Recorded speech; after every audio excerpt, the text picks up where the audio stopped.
السلام عليكم. waxaan halkan tacsiyo tiiraanyo ugu dirayaa dhammaan familka ay ka geeriyoodeen marxuumiintii ku geeriyoodeen shalay qarxii ka dhacay Bakaaraha kuma saabsana muuqaalkeeni maanta sidoo qarxa u dhacay qarxa muxuu ahaa waxyaalaha kama hadli doono oo anaga kuma jirno waxyaalaha laakiin waxaan ka hadli doonaa insha Allah muuqaal laga soo duubay ama muuqaal ay duubtay CCTV-da ama CCTV-da dadka caadiga ah hadad magaalada Muqdisho ku nooshahay una qarx dhaco laba CCTV ayaa jirto midna waa mid bini aadanka oo CCTV asiga ahba qarx dhacay iyo fadeexa kala dhacday oo kaamiradi umadii oo dhanba kaamirada ay la soo wada baxayaan CCTV-da kalena waxay tahay mid kale oo kaamada lagu dhajiyo iyo meelaha kale gidaarada lagu dhajiyo ayaa waa midaas mid labaad marka CCTV-da koowaad oo bini aadanka ah kaamirooyinka ay duubeen ama moobiladooda waxyaalaha ay ku duubeen muuqaal kamid ah muuqaaladaas Facebook sida awgeeda Soomaalida inta ugu badan daawato falcelin kala badan ay ku kala baxshaan barta iyo muuqaalka la soo dhigay oo commentiga hadaba muuqaalkaasi wuxuu yahay qarx markuu dhacay kadib ayaa nin kamid ah dadka dabaq saarna ama dabaqyada qarxaysa ka dhacay mid u dhow dabaq saarna ay wuxuu duubay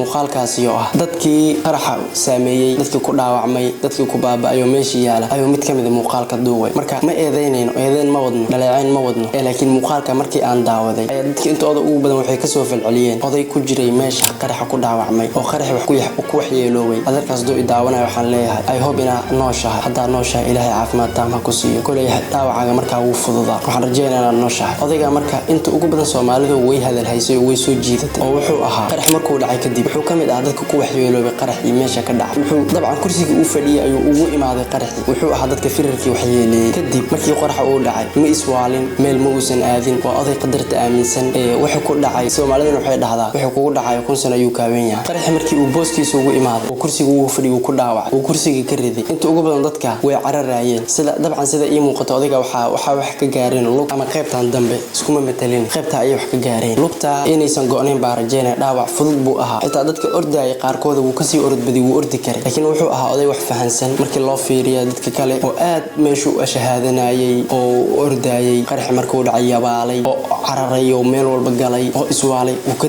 deganaanta odayga lagu tilmaamay ayaa waxay ahayd asigoo qarxi dhacay oo meeshu ku dhaawacmay ayuu inuu telefoon la soo baxay oo waxa uu sameeyay wuxuu markaa u yeerinayay familkiisi oo markaa qofka mar haduu wax gaaraan uu telefoon la soo baxana qof walba wuxuu u yeertaa qofka markaa u daran odayga wuxuu sameeyay qarxi markuu dhacay kadib wuxuu la soo baxay telefoon oo wuxuu dirsaday telefoon oo wuxuu isticmaalayaa telefoon kama ahan dhibaatada soo gaartay inay yartahay waxyaalaha ma aha laakiin wuxuu u wacanay gurmad sida la sheegay shalay dadkii wax qaada ayaa la la'aa aan u soo laabanay mid odayga qarxi markuu dhacay kadib sidaad muuqaalka ka arki kartaanba dib dambe xitaa qarx kale ayaa u dhacay muusan iswaalin bartiisa kama uusan kicin ma cararin waxa loo baahan yahay marka hadii ay timaado midaas oo kale Soomaalidu inta ugu badan waa inaa fuljignaataan magaalada Muqdisho hadda joogtid waa lagu wada nool yahay laakiin sida lagu nool yahay ayaa kala hadii ay dhacaan waxyaalahaas naadirka oo kale waa inaa isdajisaa xaaladaadu dajisaa waxyaalahan waxay tahay waa fiiro gaar hadii ay lacala dhacaan waxyaalahaas oo kale waa inaa raacdaa steebyada odigaan uu raacayo oo kale waa oday aad u aqli badan aad u degan qadartana aaminsan waxaan rajaynayaa inaad aaba caafimaad qab insha Allah oo ilaahayna caafimaad taam ah ku siiyo si nabad leh inaad ku caafimaad ayaan rajaynayaa marka hadii magaalada Muqdisho joogtid way wacan tahay inaad sidaan oo kale u dhaqanto sababtoo ah marka qaar inta ugu badan Soomaalidu markii qarx uu dhaco dhibaato ay dhacdo ay meeshii ay la kulmaan qarxi eego dhibaatooyinka soo gaaray iska yar yihiin ama caafimaadba ay qabaan uu meesha wax ka soo gaarin naxdinta ay naxan darteeda ay waxa ay ku sii dhacaan god kale sababtoo ah markuu qarx dhaco sida wada og yahay waxa ku xig waa mid kale hadii aad midkii kale u tagto oo lugaha ku doonato waa dhibaato hadii wax uu dhaco aysan waxna ku gaarin meesha ku dhow oo aad gali karto gal oo fariiso jabiga ha ka dego odayga asigoo dhaawacan oo kursigii uu fadhiyay la dhacay ayuu wuxuu sameeyay inuu telefoonkiisa soo baxsado oo dadkiisa ama ehelkiisa raadiyo uusan iswaalin laba iyo saddex mid kale ayaa dhacay oo agaarihiisa ama gees meelaha u dhow ka dhacay muusan iswaalin mana cararin waxaad arkaysaa dad asiga ka dhib badan in ka soo gaaray ka dhib badan oo meesha si garguurana ama si cararayo hadii ay dhibaato kale kugu dhacdo waa dhibaato Soomaalida waxa uu sheegayaa hadii ay dhibaato dhacdo dhibaatadaas oo kale Ilaahay naga qaado laakiin hadii dhibaato dhacdo waxa sameynaysa aad la kulanto Ilaahayna lama kulansiiyay waa laga duceystaa laakiin musiibadaas oo kale hadii ay dhacdo inaadan iswaalin way fiican tahay oo shaxda ama istiraatiijiga odaygan uu raacdo